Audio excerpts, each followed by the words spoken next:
વડનગરમાં ભૂગર્ભ ગટર વ્યવસ્થાનું ગંદુ પાણી રોડ રસ્તા પર આવતા પ્રજાજનો બૂમરાટ।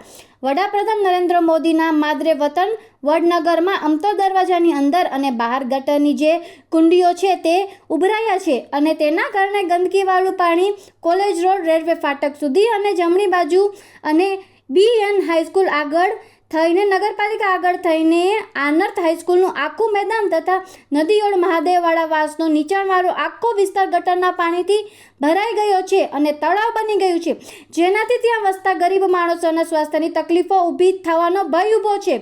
તો હું નગરપાલિકાના વહીવટકર્તાઓને પૂછવા માંગુ છું કે પ્રધાનમંત્રી શ્રી નરેન્દ્રભાઈ મોદીનું માદરે વતનમાં અંદર આટલી બધી ગંદકી થવાનું પાછળ કારણ શું? ક્યાં ગયું સ્વસ્થ ભારત અભિયાન? વડનગરમાં એક ભવાઈનો ખેલ છે જૂઠણનો, તેવું અંડરગ્રાઉન્ડ ગટર વ્યવસ્થા જૂઠણનો ખેલ જેવું દેખાઈ રહ્યું છે અને વડનગર શ્રેષ્ઠ વડનગરનો અભિગમ તૂટી ગયો છે।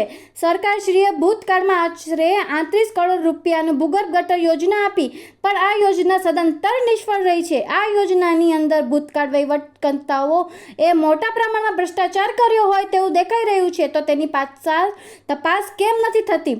રિપોર્ટર નાગજી ઠાકોર, વડનગર।